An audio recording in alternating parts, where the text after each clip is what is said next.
Keluarga Dhamma TV, saya hadir lagi di ruang keluarga Anda. Saya mengharap Anda dan keluarga dalam keadaan baik-baik, sehat, sejahtera, tak kurang suatu apapun. Pada sore hari ini, pada setiap malam minggu seperti ini, dari kota Malang, Cermin akan berada di ruang keluarga Anda. Kali ini Cermin akan menggelar satu tema, yaitu tentang menanam karma baik. Jadi kelihatannya kalau karma baik itu perlu ditanam, perlu diupayakan. Syukur-syukur kalau sudah ditanam, sudah diupayakan, bisa menjadi kebiasaan, bisa menjadi keseharian, karena sudah tidak usah dipikir, tidak usah diinginkan pamrih dan pahala, tetapi sudah begitu saja menjadikan kebiasaan di dalam keseharian, menanam karma baik. Keluarga Dhamma TV, sampai 1,5 jam ke depan kita bersama dengan Yang Mulia Bante Dhamma Wijayo yang akan bersama dengan kita mengupas tentang karma baik, tentang menanam, perlunya ya menanam karma baik tadi. Baik keluarga Dhamma TV, kita sapa dahulu beliau. Bante, Namo Buddhaya. Namo Buddhaya, semoga sinar kebenaran menyinari ke dalam batin dan pikiran kita supaya kita semua jadi bijaksana, damai dan bahagia. Ya, terima kasih Bante.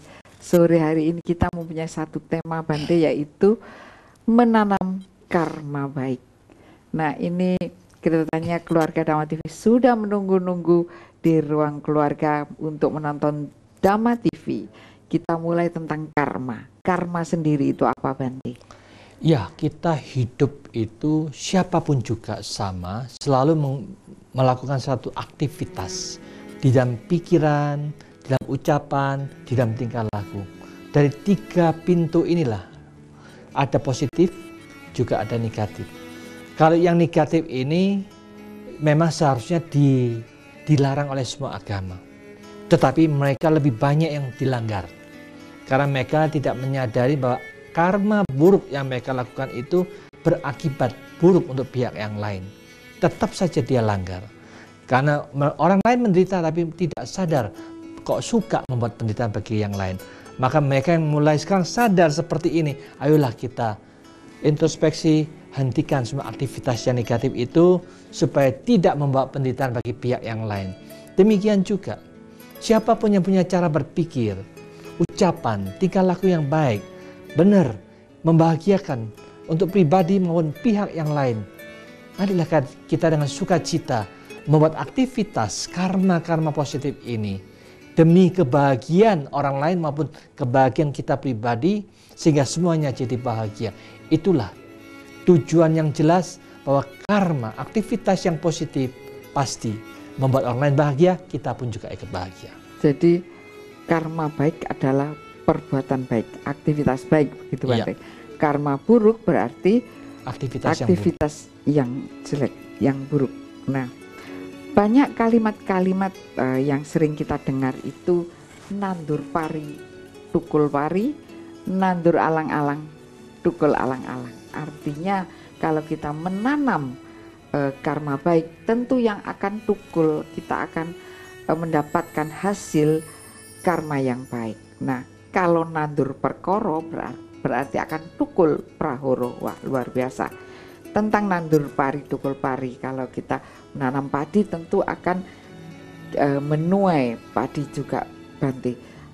Kadang-kadang kita bertanya, apa panennya sama setiap orang? Bila menanam karmanya hari ini kita berdana misalkan 5.000, tetangga kita juga 5.000, apakah panennya kelak sama atau bagaimana pengertian tentang panen karma Bante? Sekarang begini, tiap-tiap orang dia berbuat baik, itu juga tergantung energi pikiran yang mereka tanam pada saat itu. Aku berbuat baik, mungkin mereka ingin show, wah aku ini kaya nih, aku mau berbuat baik. Ketika ada orang lain banyak, aku berbuat baik supaya dilihat, wah orang ini kok baik. Ketika nggak ada orang, Diam aja, tidak mau berbuat baik. Jadi dia ingin menunjukkan dirinya itu baik ketika banyak orang. Ketika tidak ada siapapun, dia tidak mau berbuat baik. Karena orang lain nggak tahu, nggak melihat. Itu dengan demikian juga tergantung bagaimana pikiran tiap-tiap individu. Kalau dia dengan murni untuk melepaskan egonya, melepaskan keserakahannya, dengan sungguh-sungguh berdana, ada atau tidak ada orang yang lain tahu, dia tetap berbuat baik. Bahkan kalau dia tampak pamrih, ya sumbang saja, tidak perlu orang nama, tidak perlu siapa yang sumbang. Orang seperti ini sesungguhnya dia lebih murni niat baiknya untuk berdana itu. Tetapi mereka kalau ingin, loh, aku sudah berdana sekian kok nggak kasih apa-apa, nggak dapat apa-apa. Ya.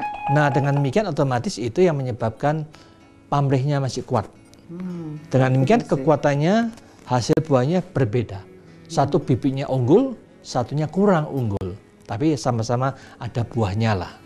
Begitu Bante ya. Nah, di dalam hal karma tadi ya Bante, tentu saja tidak hanya berdana Bante ya. Banyak aktivitas baik yang bisa dilakukan begitu Bante tanpa pamrih. Misalnya saja Bante, tidak membuang sampah sembarangan atau memungut paku di jalan.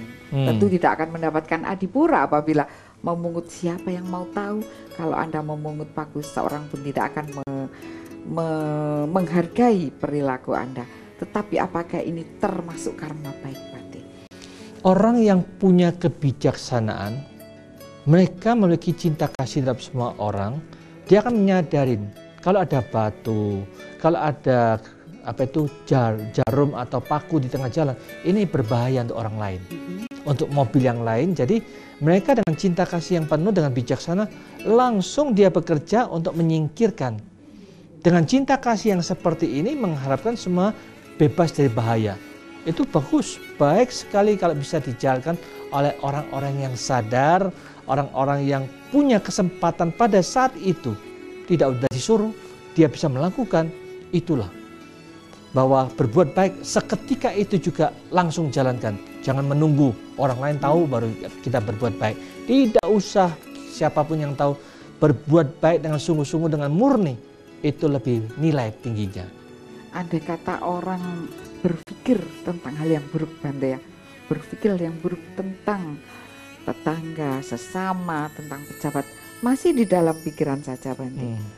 Apakah termasuk dosa atau karma Bante? Ya otomatis tadi dikatakan aktivitas dari pikiran juga termasuk negatif.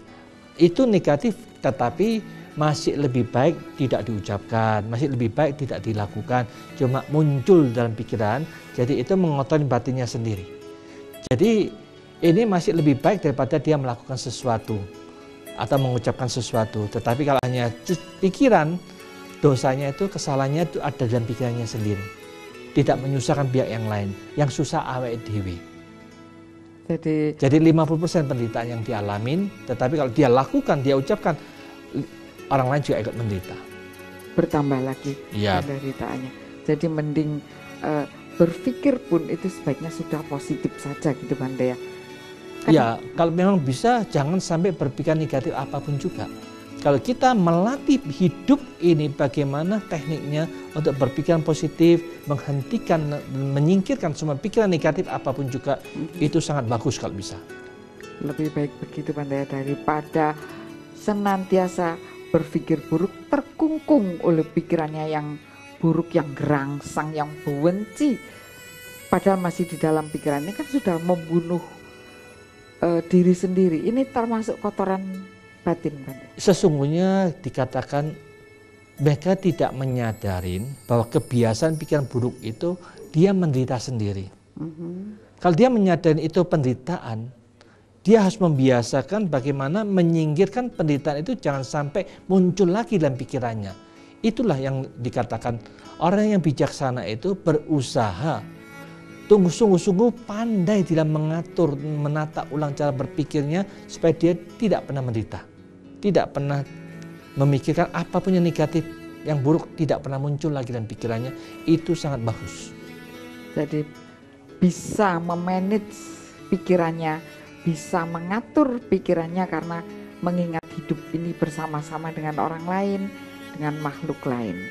Nah, keluarga Dhamma TV tentu banyak sekali hal-hal yang berkenaan dengan batin Anda, berkenaan dengan karma baik yang bagaimana yang sebaiknya ditanam, dan karma buruk yang bagaimana yang sebaiknya kita hilangkan.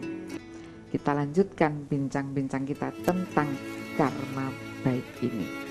Ada orang berpikir, Bante, ya, bahwa karma itu bisa menurun kepada anak cucu, begitu, Bante, ya. Jadi kenapa saya menderita begini, berarti orang tua saya dulu kurang baik kehidupannya sehingga saya menanggung beban dosanya. Tentang pengertian yang begini menurut Buddhis bagaimana, Bante? Ya, sesungguhnya begini, kalau kita perhatikan gelombang tiap-tiap makhluk itu adalah energi, dalam pikiran tiap-tiap individu itu punya energi. Sesungguhnya papa dan mama kita ini, dia punya gelombang yang sama dengan gelombang anaknya yang lahir ini, yang mana anaknya juga hanya setara karmanya yang pernah dilakukan dengan papa mamanya itu dalam kehidupan yang lampau. Jadi ketika dia lahir ke orang tuanya ini, seolah-olah loh, papa mama begini, sekarang yang terima karmanya anaknya. Sesungguhnya bukan karena anaknya yang menyebabkan papa dan mamanya, tetapi karena gelombang yang sama, karma yang sama yang pernah dibuat, yang mereka juga lakukan di waktu yang dulu, sekarang berbuah dalam kehidupan ini. Orang melihat, oh itu karena karma papa mamanya, keturunannya. Tetapi sesungguhnya ya karmanya dia sendiri yang pernah mereka lakukan yang sama dalam kehidupan yang lampau. Demikian ya, Bante, ya. Jadi ternyata bila seorang anak menderita seolah-olah karma orang tuanya, ternyata hanya gelombang kehidupan yang hampir bersamaan. Jangan kemana-mana, setelah yang satu ini kita kupas lagi tentang ini. Jangan kemana-mana.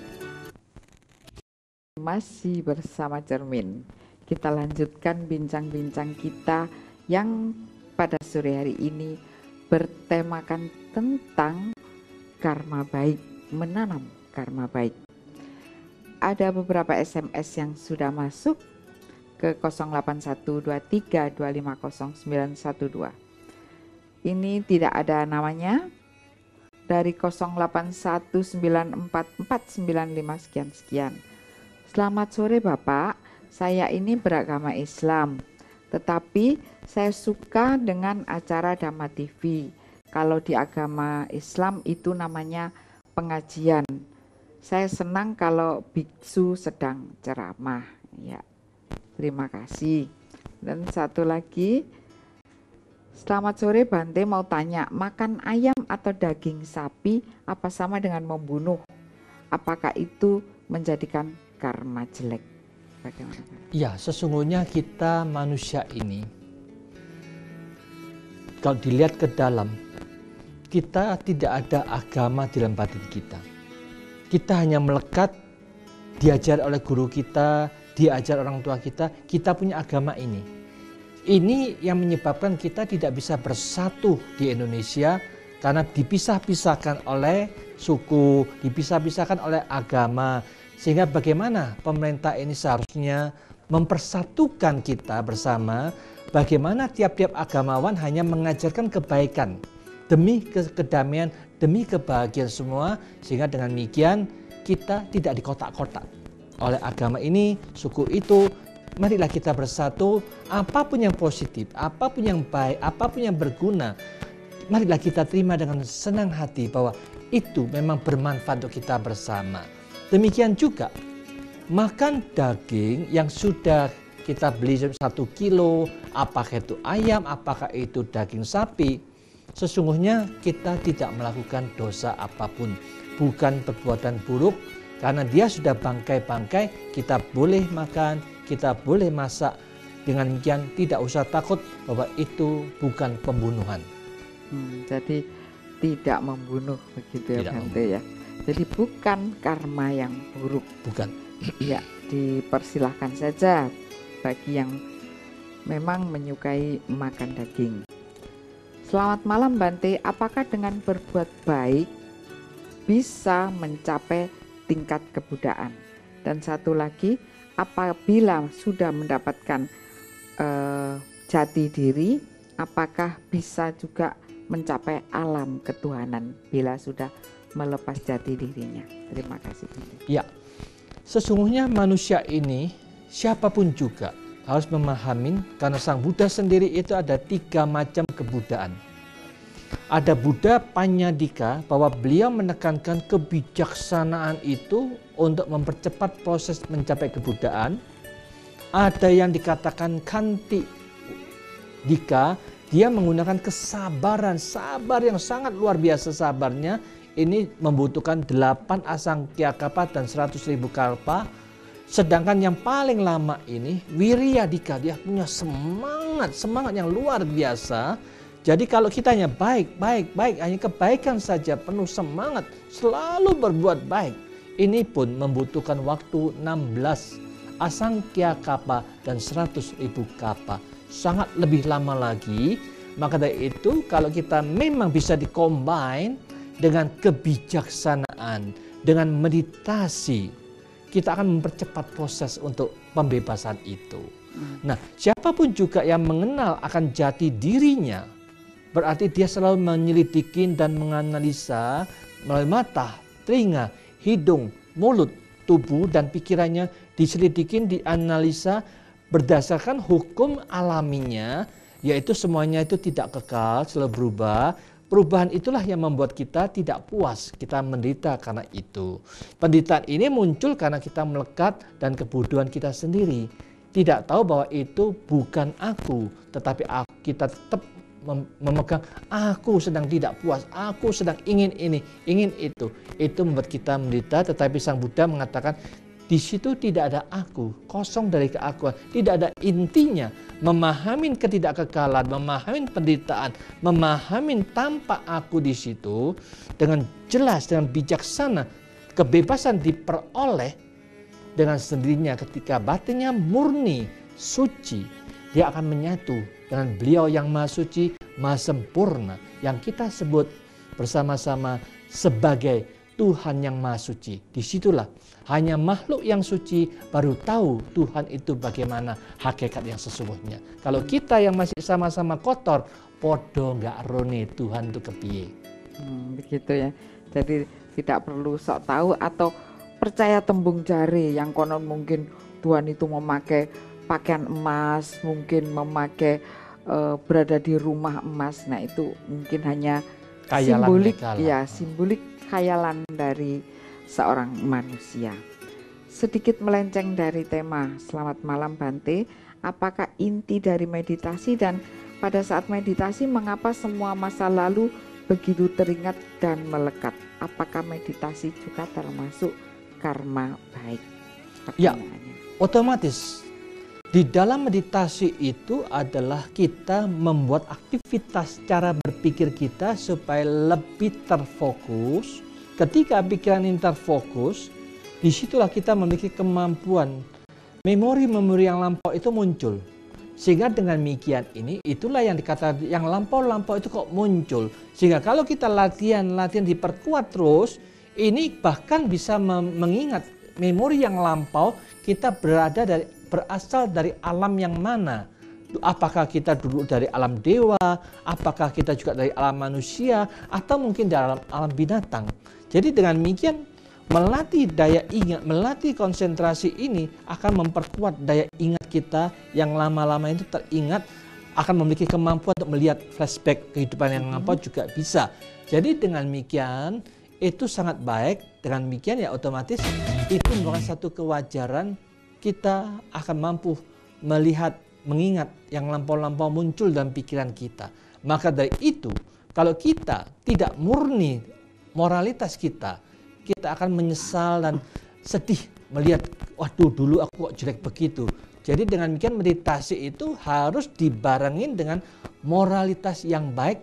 Ketika kita meditasi, teringat perbuatan-perbuatan kita, tidak ada yang salah, tidak ada yang jelek. Jadi kita akan bahagia melihat, oh ternyata yang lampau ini aku telah melakukan berbagai macam kebajikan, tidak ada sila yang kita langgar, kita akan damai, kita akan bahagia, dan kita akan cepat tenang. Tetapi kalau banyak kejahatan-kejahatan, yang lampau-lampau muncul, aduh kita kecewa, kita menyesal apa yang kita lakukan. Maka dari itu mengikuti ajaran kebenaran, menjalankan kebenaran itu akan membuat kita lebih damai dan lebih bahagia. Laksanakan sila dengan baik, jalankan meditasi dengan sungguh-sungguh, Anda akan lebih damai dan lebih bahagia.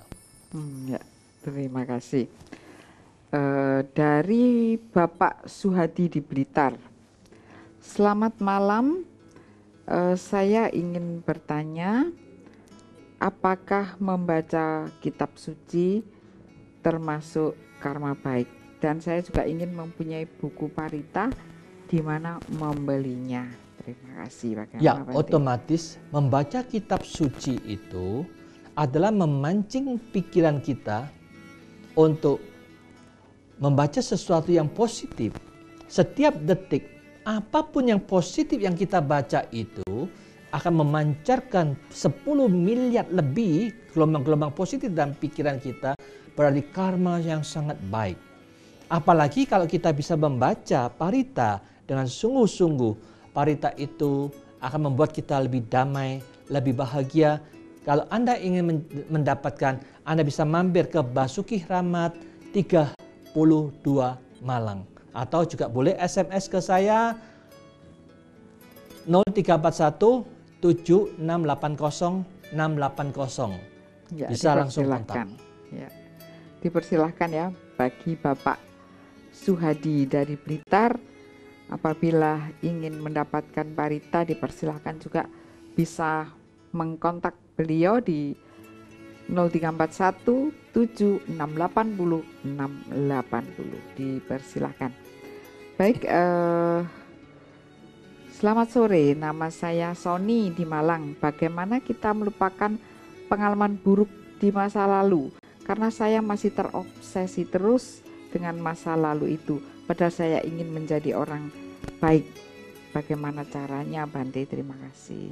Iya, masa lalu ini adalah sesuatu yang kita genggam di dalam memori kita sendiri. Maka mulai sekarang kita punya tekad. Saya mau hidup pada hari ini. Yang lalu biar telah berlalu. Aku tidak mau pusing dengan yang lalu karena aku tahu itu memang salah. Aku siap menerima kesalahan itu, sekarang aku perbaikin. Selalu berbuat baik, berbuat baik, berbuat baik. Aktif hal-hal yang positif yang kita kembangkan. Dengan demikian, seringnya kita lakukan yang positif, positif, positif. Lama-lama, energi yang negatif itu kita tutup lama-lama. Kekuatan dominan dari positif kita lebih kuat, lama-lama kita tidak akan teringat lagi. Maka dari itu perbanyak semua kebajikan kita.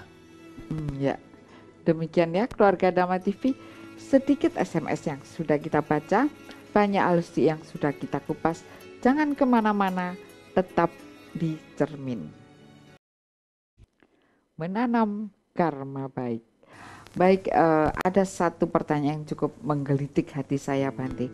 Sebenarnya bagaimana cara yang praktis atau cara yang bisa dilakukan sehari-hari tentang berperilaku atau menanam karma baik ini, Bante?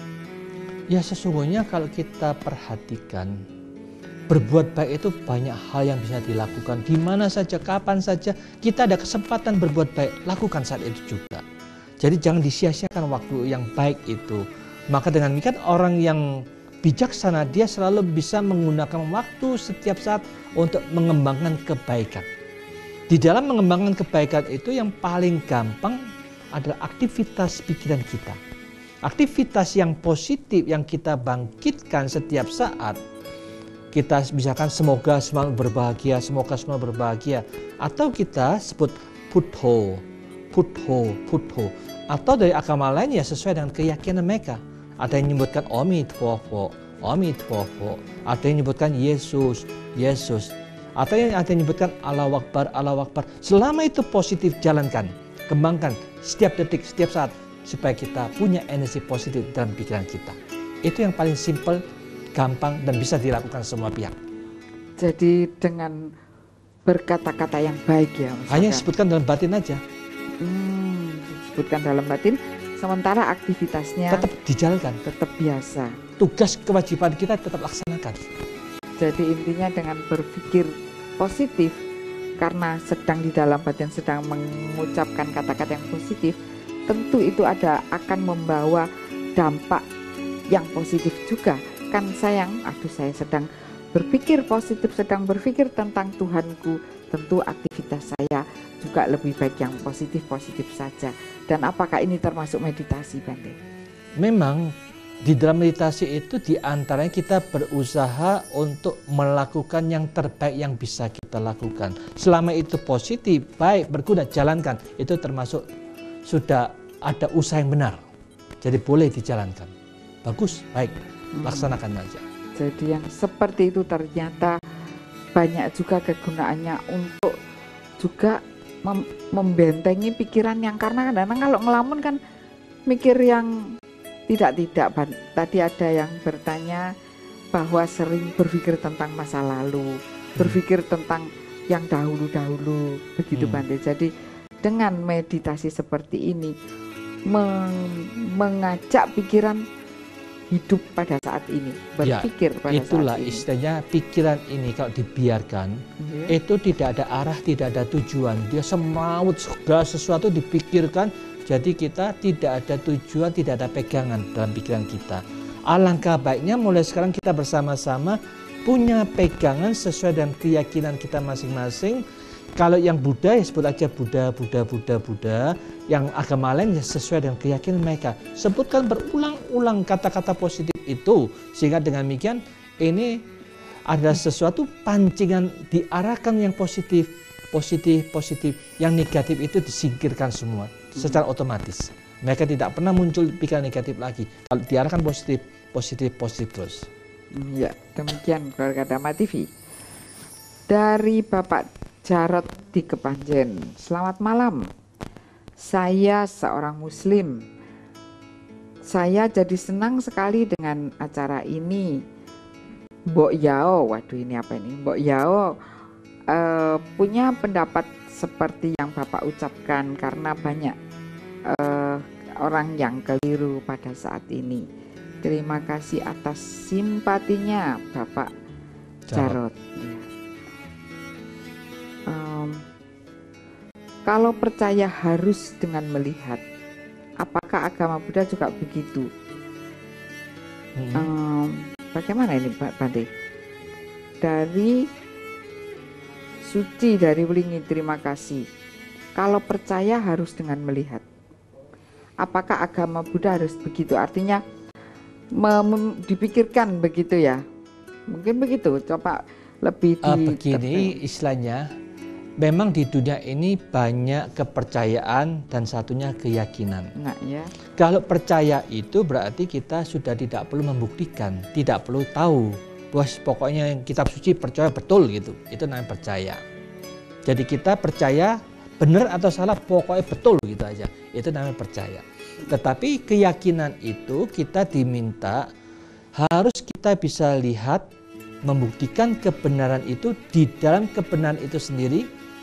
Tidak berdasar kitab suci lagi, tetapi berdasarkan pengalaman kita masing-masing. Jadi oh ya betul ini yang salah seperti ini. Oh ya betul kalau kita melakukan positif kok aku lebih bahagia. Jadi itu namanya ehipasiko, datang, lihat, buktikan akan kebenaran itu. Atau istilah bahasa kerennya vini, vidi, vici. Seperti itulah yang umum dipakai. Ya, jadi ojo percaya tembung jari Bante ya. Jadi kalau itulah. Jari siapapun hendaknya, kalau di Buddhis, kalau misalkan ada yang tidak percaya dengan buku kitab sucinya, boleh tidak menjadi masalah? Boleh Bante. Selama dia tidak percaya kan tidak berbuat dosa toh. Tetapi kalau dia caci maki, memfitnah, membakar, merusak, itu dia berbuat salah. Tapi Anda mempertanyakan, isi kitab suci kok begini Bante? Sang Buddha mengapa begini Bante? Bolehkah bertanya seperti itu Bante? Itu malah menyenangkan. Banyak orang yang kritis mengatakan bahwa kitab suci ini, loh kok ada sesuatu yang saya ingin tanya. Silakan, welcome, dengan senang hati.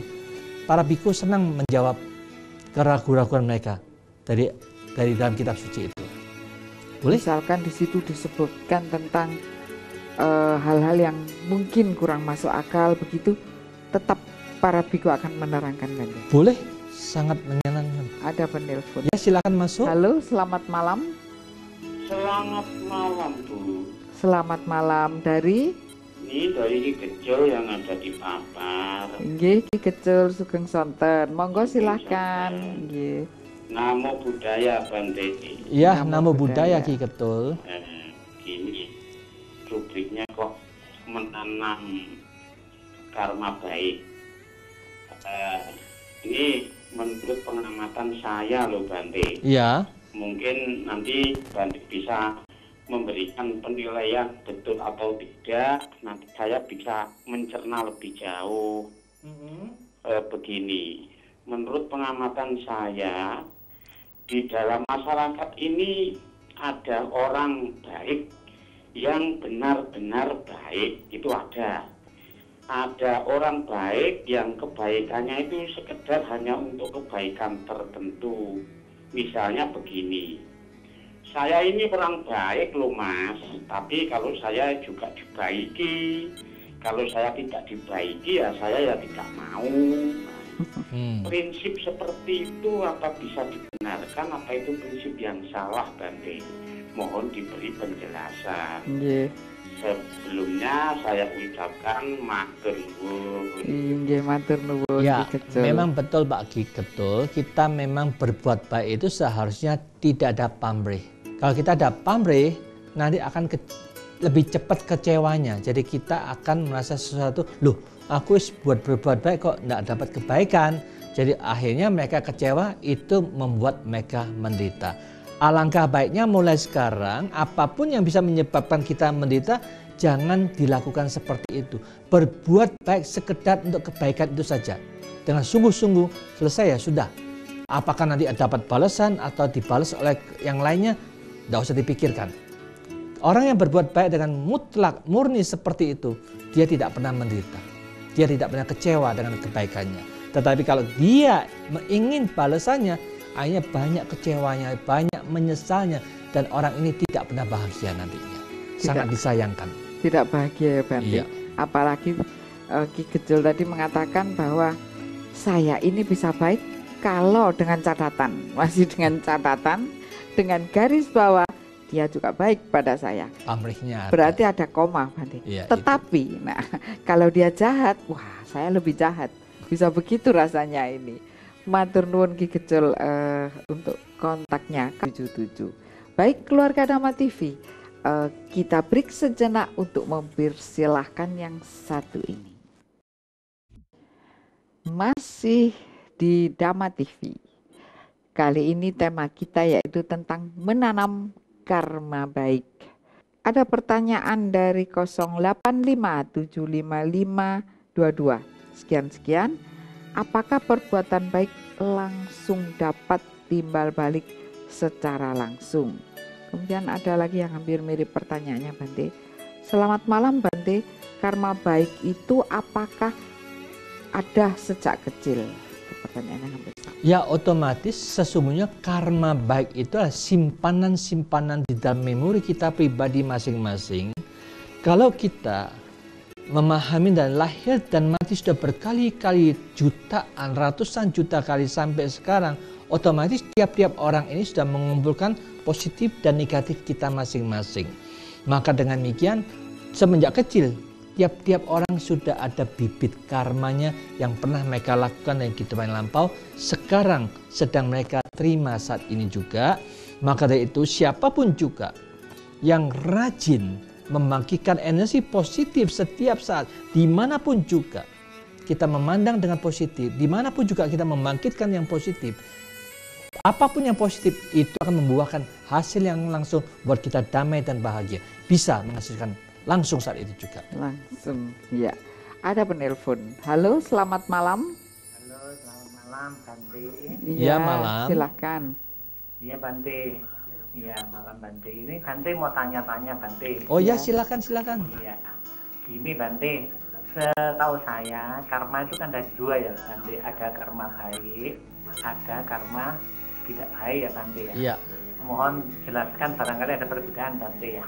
Kalau saya baca di buku itu loh Bante. Iya. Terus yang kedua Bante, sekarang ini seperti yang dikatakan oleh Bante tadi, Kalau kita tidak percaya pada kitab suci, tidak apa-apa. Yang penting tidak menghina, tidak mengajak-ajak, ya Bante, ya itu saya setuju. Terus pertanyaan saya, kalau ada orang yang tidak menyetujui, kan sekarang sulit yang mendirikan tempat ibadah itu ya Bante, itu karmanya bagaimana untuk orang-orang yang tidak setuju? Bahkan pemerintah itu kalau saya lihat di Bekasi itu sampai merusak atau menghancurkan tempat ibadah, padahal itu kan dari dana pribadi ya Bante ya. Itu kalau menurut Bante gimana Pak, pemerintah itu juga bisa mendapat karma tidak baik itu Bante? Terima kasih Bante ya. Ya. Dari siapa? Dari Pak Yon. Oh Pak Yon, ya terima kasih Pak Yon. Monggo. Ya, terima kasih Pak Yon. Jadi memang kita harus memahami bahwa agama kalau dicampur dengan politik akan terjadi seperti itu. Sesungguhnya pemerintah yang bijaksana ini harus memberikan satu kebebasan, tidak mengkotak-kotak, tidak membuat peraturan yang bisa menimbulkan hal yang seperti itu. Coba kalau seandainya pemerintah ini memberikan kebebasan, pokoknya tidak berbuat jahat, pokoknya itu positif, baik, siapapun juga silakan dirikan, karena sudah dibuat undang-undang sedemikian rupa, yang menghalangi adalah undang-undang yang dibuat oleh pemerintah itu sendiri. Siapakah pemerintah? Mereka itu ada orang-orang yang memang suka berpolitik, suka demikian ini, sehingga menyebabkan masalah demi masalah selalu terjadi. Karena pemerintah tidak mampu memberikan kebebasan, tidak mampu memberikan kecerdasan kepada masyarakatnya, sehingga masyarakat yang tidak cerdik, tidak bijaksana, sehingga mereka egonya lebih kuat, akunya lebih kuat, jadi otomatis selalu mengatakan punyaku yang terbaik, yang lainnya jelek, tidak ada gunanya, semua sampah. Sehingga dengan demikian itulah yang menyebabkan peperangan, kekacauan, ketidakdamaian di lingkungan kehidupan kita bersama-sama. Maka dari itu marilah kita sadar bahwa mulai sekarang kita bersama-sama, musuh bukan terletak dalam agama, musuh yang paling berat adalah kebencian kita, keserakahan kita, dan kebodohan kita masing-masing. Marilah kita mengalahkan, menghancurkan keserakahan kita, menghancurkan kebodohan kita, dan menghancurkan kebencian kita. Kalau kita mampu memadamkan semua ini, yang di luar juga damai, yang di dalam juga tambah damai lagi. Bukankah kita mencari kedamaian dan kebahagiaan seperti itu? Buat apa kita memperebutkan masyarakat harus agama ini, agama itu, yang lainnya salah, yang ini yang betul? Itu yang menyebabkan ketidakdamaian muncul di mana-mana. Marilah kita bersama-sama introspeksi. Sesungguhnya apa yang menyebabkan peperangan? Apa yang menyebabkan korupsi, kejahatan, karena keserakahan, kebencian, dan kebodohan? Kita semua punya. Inilah musuh utama kita bersama. Hancurkan dalam diri kita masing-masing sehingga kita akan lebih bahagia. Iya.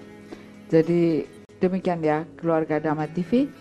Ternyata bahwa apabila Anda berpikir tentang keserakahan, tentang hal yang kurang baik seperti yang selama ini kita ada jadi banyaknya pertentangan antar agama, banyaknya hal-hal yang kurang menjadi kita nyaman untuk hidup beragama di Indonesia ini. Konon karena kita kurang percaya atau kurang melakukan Bhinneka Tunggal Ika.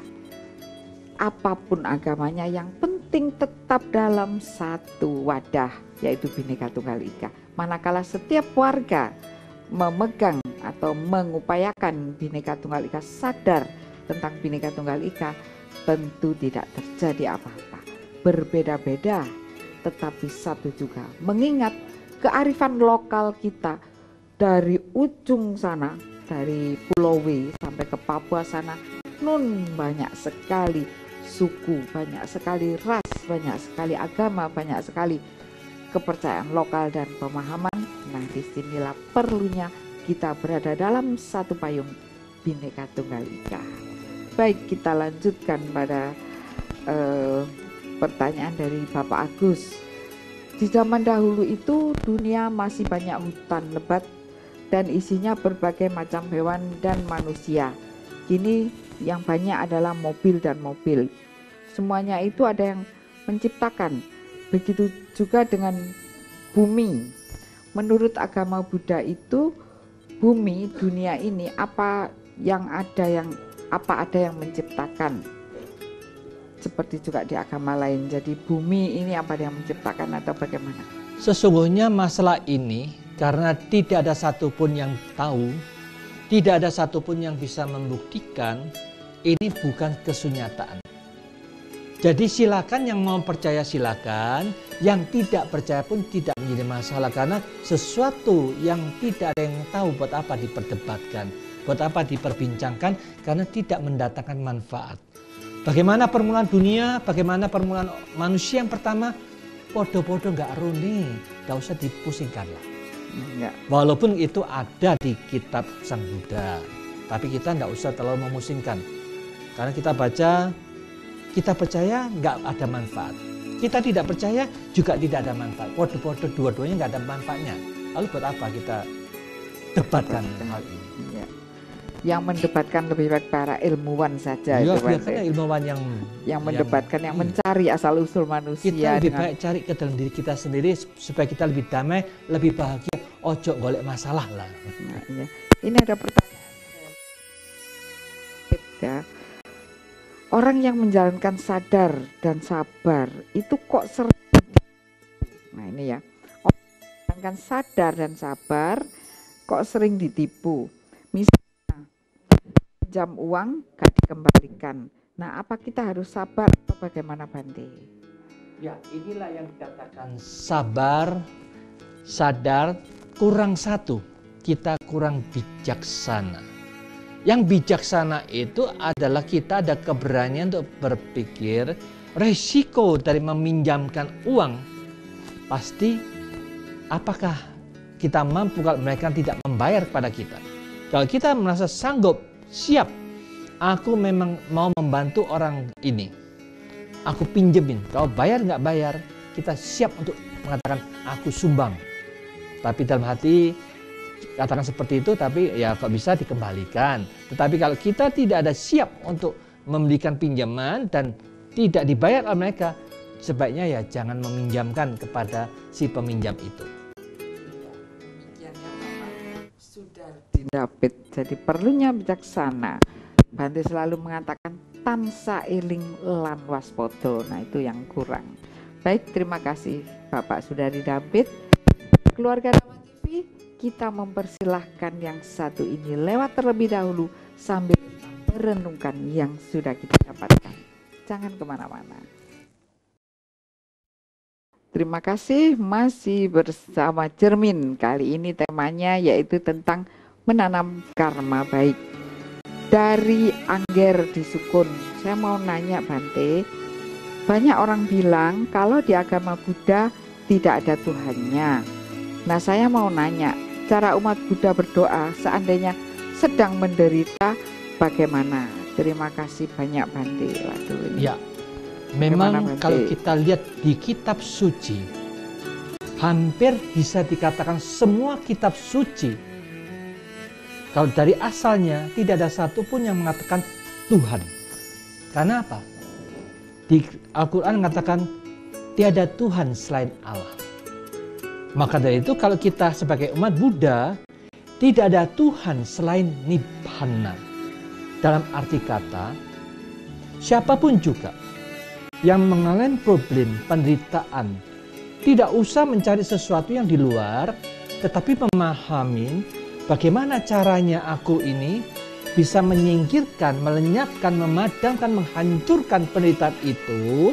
Ketika kita mampu masuk di dalam intinya sang batin yang di situ sadar sesempurna mungkin, disitulah ketika batin kita bebas dari penderitaan, kita tidak menggantungkan kekuatan yang lain, tidak usah meminta kepada yang lain, tetapi berusaha untuk memadamkan, menghancurkan penderitaan itu sendiri sehingga kita terbebaskan dari penderitaan.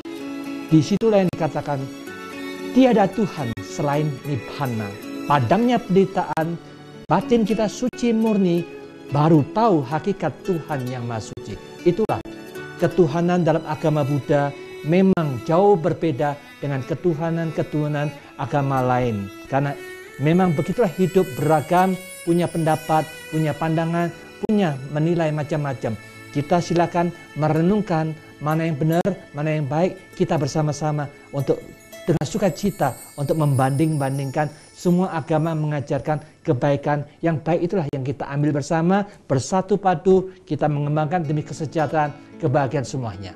Nah, kalau sedang menderita, Bante, berdoa kepada siapa? Tadi kan sudah dikatakan, Jadi, kita harus berani menghadapi diri kita sendiri untuk mencari sebabnya, bagaimana menghancurkan sebabnya penderitaan itu, sehingga padamnya penderitaan, disitulah kita akan menemukan ketuhanan yang Maha Suci. Batin kita sudah murni, suci, sesuci beliau.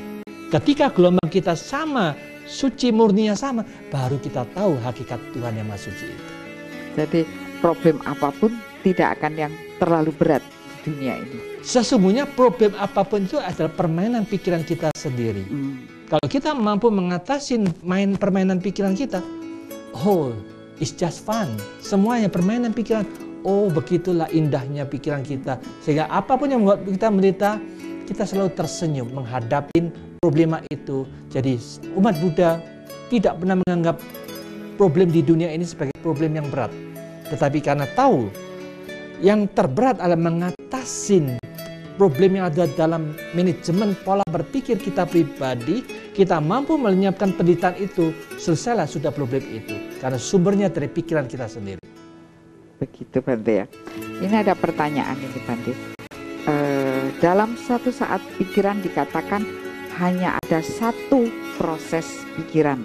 Tetapi bagaimana dijelaskan ketika kita berparita, membaca parita, pikiran kita berkelana pergi ke objek lain. Sedangkan lantunan parita masih tetap berjalan. Apakah ini bisa disahkan? Atau bagaimana, Bante? Bagus, memang begitulah kenyataannya bahwa pikiran kita ini begitu cepatnya, tiap-tiap detik itu 50 miliar gelombang yang muncul, otomatis begitu banyaknya. Sambil kita baca parita, sambil kita berdoa, pikiran masih memikirkan yang lainnya. Ini istilah 50-50, 50 positif, pikirannya masih memikirkan yang lainnya, apakah itu negatif, positif, kita sendiri yang tahu. Jadi dengan demikian, itulah permainan pikiran begitu cepatnya yang luar biasa. Seperti Sang Buddha, beliau ini mampu punya kemujizatan yang luar biasa. Yang paling hebat yang dimiliki Sang Buddha adalah ketika dia separuh badannya ini bagian bawah keluarkan air, yang di atas keluar api. Langsung ganti cepat. Yang tadi air jadi api, yang api jadi air. Dengan demikian ini permainan pikiran begitu cepat, begitu hebatnya, begitu mahirnya Sang Buddha yang mengatur pikiran ini bisa membentuk air dan api pada saat itu juga. Begitu tiap detiknya. Itu memang luar biasa. Jadi permainan pikiran itu yang mahir dan permainan pikiran dia punya kehebatan yang luar biasa. Termasuk kita mungkin banyak pikir. Ketika kita baca parita masih bisa mikirkan yang lagi. Jadi dengan demikian ya itu ada positifnya. Pikirannya ini kita tahu saja, aku masih belum bisa fokus sepenuh-penuhnya dalam pembacaan parita itu. Kalau sedang membaca parita kemudian mengantuk sekian detik, jegluk gitu, bolehkah, Bante? Itu adalah alami yang biasa, kita terima aja, memang begitulah tubuh kita. Setiap orang pada saat-saat dia mengantuk, mau tidak mau tetap akan menjalani seperti itu. Terimalah apa adanya. Selama itu positif, jalankan aja terus, tidak apa-apa. Jadi tidak berdosa atau harus tidak apa-apa lah. Ada denda-denda membaca sekian puluh kali, tidak Bante? Tidak ada hukuman-hukuman kalau tidak ada menyalahin siapa-siapa kok. Begitu, Bante, ya. Ini ada pertanyaan, Bante. Sebenarnya Tuhan itu siapa? Bukankah yang ada hanya cuma yang maha hidup? Kemudian ada pertanyaan lagi yang hampir sama. Selamat malam, Bante. Saya menganggap Tuhan itu di dalam hati manusia. Tuhan itu jauh, tiada nampak, dekat, tiada teraba. wujud saya yang nyata ini kan bagian dari alam, bagian dari alam semesta. Apakah pernyataan seperti ini salah, Bante? Terima kasih. Ya, memang kita harus memahami tiap-tiap orang punya filsafat hidup yang macam-macam. Tetapi selama itu filsafat bisa kita terima dengan semua pihak, kita tidak menentang, kita tidak melawan, selama itu bisa mempersatukan, memperbanyak filsafat-filsafat yang demikian indah, maka dari itu alangkah baiknya kita bersama-sama. Memang setiap manusia ini adalah penghuni alam semesta ini. Alam semesta ini digerakkan oleh semua energi.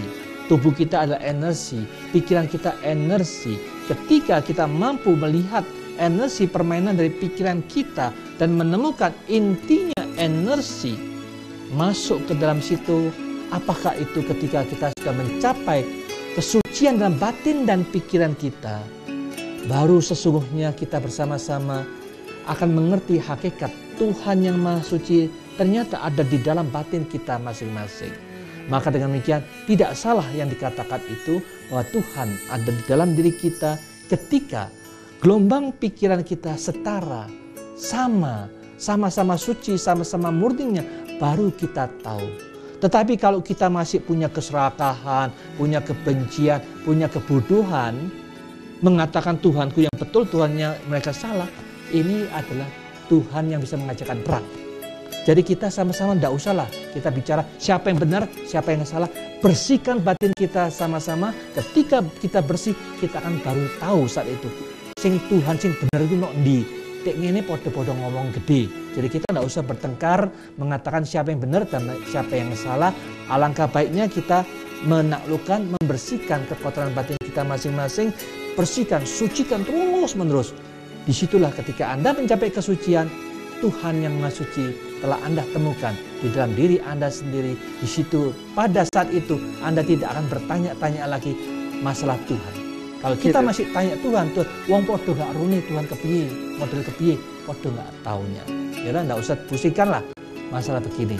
Kalau sok suci, Bante, saya kan orang suci, berarti Tuhan ada di dalam sini. Boleh nggak, Bante, gitu? Sekarang kalau memang suci itu mereka satu sudah tidak ada istri lagi, tidak ada harta lagi, tidak ada apa-apa, tidak melekat sama apapun juga. Kalau mereka masih melekat sama istrinya, melekat sama anak, melekat sama cucu, melekat sama harta, gimana bisa suci? Gitu. Batinnya tidak bersih, masih melekat. Belum bersih. Kadang-kadang orang yang seperti ini, tubuhnya pun boleh dimakan harimau seperti cerita di dalam Buddha. Bisa, bagus sekali kalau kita memang manusia ini hidup menyadari bahwa ketika kita mau mati, sebelum mati kita sudah mempersiapkan. Apapun yang dibutuhkan rumah sakit, aku siap berikan tubuhku semuanya. Mau diambil kornea, mau diambil ginjal, mau diambil jantungku, mau diambil kulitku, semuanya saya sumbangkan. Jadi kita membawa manfaat kepada kedokteran, membawa kepada rumah sakit itu, membawa manfaat kepada orang yang membutuhkan kornea kita. Bermanfaat juga yang membutuhkan ginjal kita. Jadi itulah yang ditekankan oleh Sang Buddha, hidup selalu bisa memberikan manfaat, walaupun mati tetap bermanfaat bagi kita. Jadi badan ini sesungguhnya hanya kita manfaatkan selama kita hidup untuk bermanfaat bagi kita, juga bermanfaat bagi pihak yang lainnya. Saat hidup, Bante. Iya, lebih baik begitulah. Iya. Dari Angger lagi ini, Bante, saya mau tanya, maaf banyak tanya soalnya saya tertarik ini dengan topiknya. Saya mau tanya, apakah karma baik kita bisa membantu ketika kita mengalami kesusahan? Bagaimana, Bante? Ya, memang kalau kita lihat karma-karma baik ini dengan sendirinya siapapun juga yang senang berbuat baik ketika pada satu saat kita terjadi musibah, dengan sendirinya orang yang di lingkungan kita itu, wah ini sedang masalah ini, mereka akan membantu bersama-sama supaya kita bisa menyelesaikan masalah itu. Jadi sangat-sangat bagus. Karma baik yang kita lakukan pasti akan bisa membantu masalah kita. Begitu. Dari Bapak Yono di Malang, Bante, dengan adanya diskriminasi terhadap agama, negara ini, pemerintahan ini rasanya zalim dan barbar. Menurut agama Buddha, apakah ini ada tanda-tanda kehancuran dunia, jadi bukan kehancuran negara? Bagaimana Bante? Apa ada di kitab-kitab Buddha ada gitu Bante? Ya, memang kelihatannya di dunia ini akan terjadi masalah demi masalah karena mereka tidak tahu manajemen yang baik. Manajemen yang baik ini kita harus mengikuti dasar falsafah kita. Bukankah pemerintah ini harus mempersatukan semua pihak? Kalau dia memecah belah demikian ini, dia tidak bisa mempersatukan. Jadi cara manajemen yang salah menyebabkan terjadi seperti saat ini. Maka itu sekarang pemerintah itu harus memikirkan bersama bagaimana persatuan ini bisa berkembang dengan baik. Seandainya KTP lebih baik, masalah agama sudahlah, tidak usah ditulis. Karena agama itu kan pribadi masing-masing. Jadi tidak perlu ditulis di KTP kita. Dengan demikian itu akan bisa mempersatukan. Demikian ya. Ternyata menurut Bante, KTP tidak usah ditulis agama. Seperti paspor. Nah, bagaimana sebenarnya? Kita kupas setelah yang satu ini. Jangan kemana-mana. Bersama Dhamma TV. Selamat malam, saya mau tanya apa saja yang dimaksud jalan mulia berunsur 8. Bagaimana Bante? 8 unsur ini adalah karma yang terbaik. Kalau kita bisa jalankan tiap-tiap individu, dia akan bahagia dan akan membawa kebahagiaan bagi lingkungan sosial mereka bersama. Karena masyarakat kita bisa harmonis, bisa damai, bisa bahagia. Tergantung tiap-tiap individu. Kalau ucapannya benar dan baik, tingkah lakunya benar dan baik, dan mata pencarian benar dan baik, ini akan membawa kedamaian dan kebahagiaan bagi lingkungan sosial kita. Kalau ini sudah baik, siapapun juga yang ingin damai dan bahagia, mereka harus berusaha terus-menerus untuk memerhatikan pikirannya supaya membebaskan dari semua penderitaan, mencapailah kedamaian. Jadi usaha, perhatian akhirnya menyebabkan konsentrasi. Jadi kita sudah mendapatkan 6. Kita akan tenang, damai, dan hening. Ini adalah cara orang yang pandai menata ulang cara berpikir mereka sehingga dia selalu bahagia dimanapun juga. Orang yang ingin mencapai batin yang lebih tinggi, mereka harus berusaha bagaimana pikiran-pikiran kita yang salah ini kita beresin. Supaya kita bebas dari keserakahan, bebas dari kebencian, bebas dari kebodohan, pikiran kita benar. Di dalam kebenaran itu kita akan menimbulkan pengertian yang benar. Dengan yakin mantap memang benar sumber penyebab penderitaan kita, keserakahan, kebencian, dan kebodohan. Sumbernya sudah tidak ada dalam pikiran kita hancur leburkan, kita bebas dari penderitaan. Padamnya penderitaan saat itu muncul di dalam diri kita. Dan itulah kita kembali lagi ke 8 jalan utama. Siapapun yang menjalankan seperti ini, itu adalah cara yang luar biasa bijaksananya. Orang-orang masyarakat kita begitu cerdas, pandai dalam cara bicara, tingkah lakunya sangat mulia, cara berpikir sangat agung. Semuanya akan menjadi manusia yang luar biasa, Superman muncul di bumi pertiwi ini, membuat semuanya bahagia, bahagia dan bahagia. Bukankah itu agama mencari kedamaian dan kebahagiaan bagi semua pihak, bukan individu, bukan kelompok apapun juga, tetapi mengharapkan masyarakat kita damai dan bahagia dimanapun juga, siapapun juga, mengharapkan mereka pintar, cerdik, bijaksana. Jalankan 8 jalan utama ini, pasti jalan membawa kedamaian dan kebahagiaan akan terwujud dalam diri kita masing-masing. Ya, demikian jawaban dari Bante. Ada 2 pertanyaan Bante yang hampir sama. 1 dari 08775967 sekian-sekian. Bagaimana menyikapi bila kita disalahi orang dengan santet? Bagaimana menyikapinya? Yang kedua dari 08574573 sekian-sekian. Bante mau tanya, bagaimana cara menghadapi orang yang menghina saya? Soalnya aku ini dihina, dibilang banci atau susah nikah, sakit hati sekali. Bagaimana Bante? dua pertanyaan menyikapi. Ya, kita sebagai manusia ini harus memahami santet di zaman modern ini tetap masih banyak di mana-mana. Santet yang paling berat adalah konsep aku. Aku dihina, aku dicaci maki, aku direndahkan. Barang siapa masih berpikiran aku dan diri kita akan benci, jengkel, dan menderita saat itu. Maka Sang Buddha mengajak kita, marilah kita mindset dirubah. Di dalam diriku itu tidak ada aku. Walaupun aku dihina, aku dicaci maki, aku difitnah, kita periksa di mana akunya yang dihina itu. Apakah mataku, telingaku, hidungku, mulutku, otakku? Kita pisahkan yang mana yang dihina. Ternyata tidak ada satupun dari mereka yang bisa menjawab. Dengan demikian kita katakan, sesungguhnya di dalam diri kita itu tidak ada aku di sana. Barang siapa yang berpandangan di dalam diriku tidak ada aku sama sekali, dia akan bebas dari sebuah penderitaan. Kalau kita masih belum bisa punya konsep kebijaksanaan yang seperti ini, kita harus mengatakan ini ada salah satu latihan bagiku untuk sabar, untuk menerima apapun juga mereka. Apapun yang dikatakan, difitnah oleh mereka, kata-kata yang tidak menyenangkan itu, bisakah aku mengolah menjadi sesuatu pupuk yang menyegarkan untuk batin dan pikiranku. Sehingga bukan kebencian, bukan negatif yang kita ambil, tetapi itu sebagai pupuk untuk menyegarkan kebijaksanaanku, supaya aku tidak benci, supaya aku tidak dendam, supaya aku tidak jengkel terhadap siapapun juga. Kalau kita bisa mengolah kata-kata yang negatif itu sebagai pupuk, kita ucapkan terima kasih, Andalah sebagai guru yang melatih aku lebih sabar, lebih bijaksana, bisa menerima lebih tenang dan lebih damai. Dengan cara seperti ini, kebijaksanaan akan muncul, kesabaran Anda juga muncul, dan Anda lebih damai dan lebih bahagia.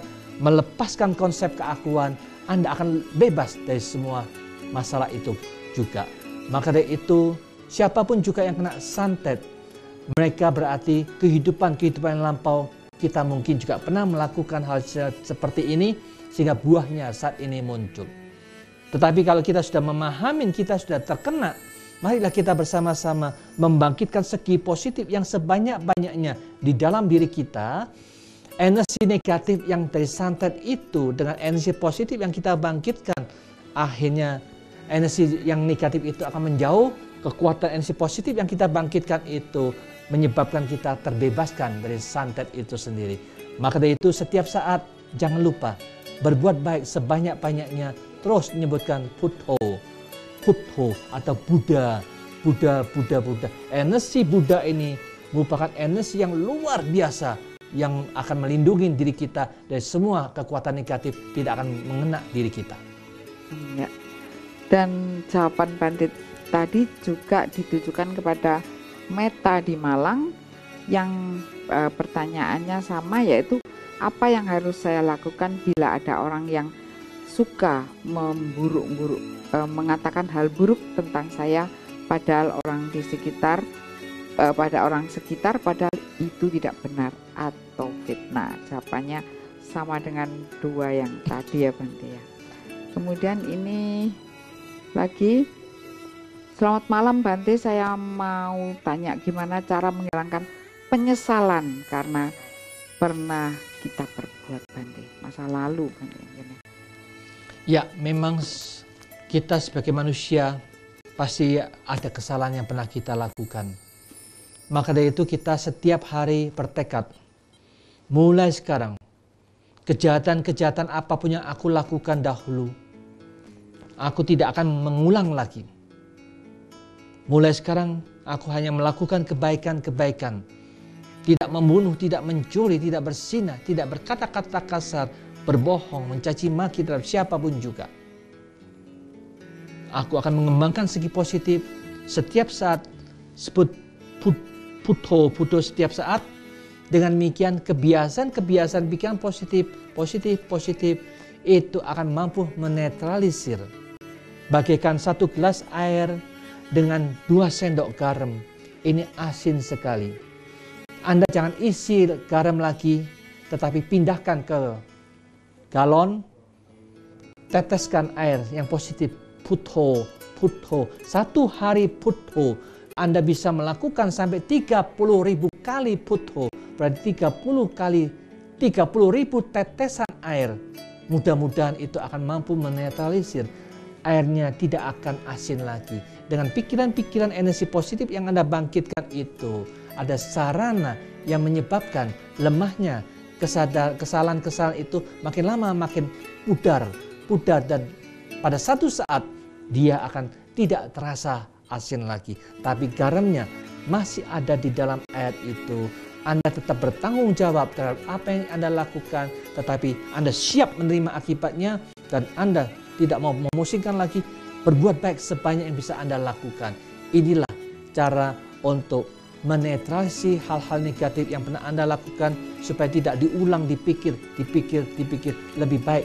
Bangkitkan pikiran positif, putho setiap saat. Ini adalah cara yang terbaik yang bisa kita lakukan bersama. Iya.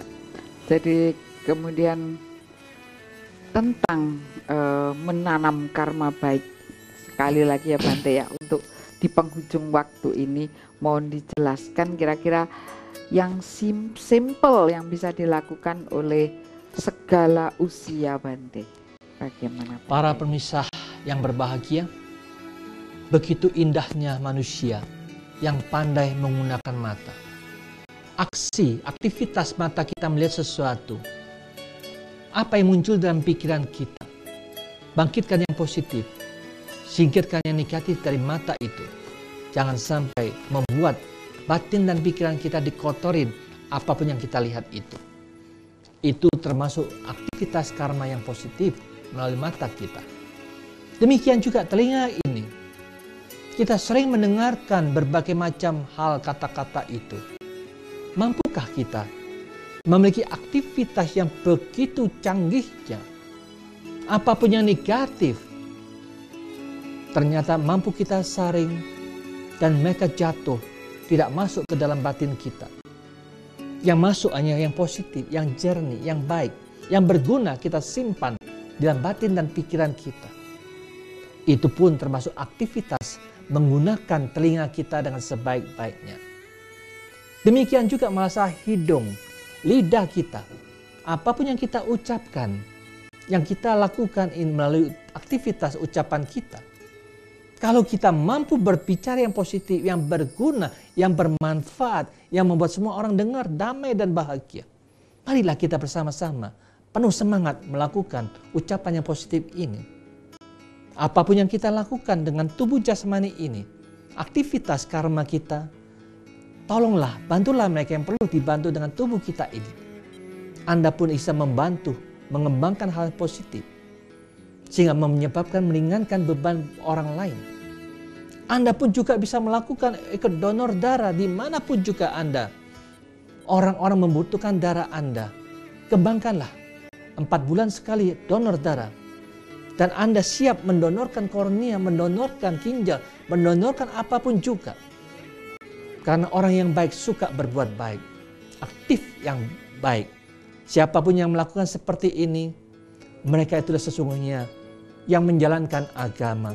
Bukan agama dipercaya, agama harus dilaksanakan, dijalankan. Sehingga dengan demikian, mereka yang menjalankan seperti ini, dia akan selalu berbahagia. Demikian juga kita paham. Aktivitas keserakahan, aktivitas kebencian, aktivitas untuk membodohin pikiran kita sendiri. Mulai sekarang, perhatikan baik-baik. Hancurkan kebencian, hancurkan keserakahan, hancurkan kebodohan. Kebencian dengan cinta kasih. Keserakahan dengan saling memberi dan menolong mereka. Kebodohan kita taklukkan, obatin dengan selalu eling dan waspada.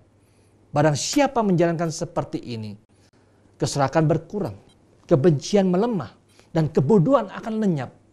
Oh, Anda akan menjadi manusia yang tersadarkan, manusia yang selalu eling dan waspada yang sempurna. Anda adalah orang yang mampu memanage pikiran Anda dengan sebaik-baiknya. Disitulah karma yang terpositif akan terbangkitkan dalam diri Anda sendiri. Anda menjadi manusia yang bisa self-development. Tidak perlu menggantungkan pada siapapun juga, tergantung kebijaksanaan Anda, tergantung usaha Anda, tergantung konsentrasi Anda, di dalam menit pola berpikir Anda, dijamin aktivitas yang seperti ini pasti Anda bisa membuktikan kebenaran itu, bukan percaya lagi, dan Anda akan mendapatkan manfaat yang luar biasa dalam hidup ini, dan selanjutnya akan mengikuti energi positif Anda yang Anda bangkitkan itu. Anda akan bahagia di alam-alam selanjutnya. Di dunia ini Anda bahagia, kontinuitas akan membawa keadaan yang lebih bahagia lagi. Marilah kita bersama-sama mempercayai keyakinan seperti ini, berjuang terus membangkitkan aktivitas yang positif, damai dan bahagia akan terwujud di surga sekitar kita ini. Semuanya bahagia, semuanya damai. Itulah tujuan kita beragama, membuat kedamaian dan kebahagiaan bagi semua pihak. Semoga semua makhluk hidup berbahagia. Sekian, terima kasih. Iya, terima kasih Bante. Terima kasih keluarga Dhamma TV telah bersama cermin. Maka kita telah habis waktu kita. Sampai jumpa pada minggu yang akan datang. Tetap di Dhamma TV, selalu damai di hati. Namo Buddhaya.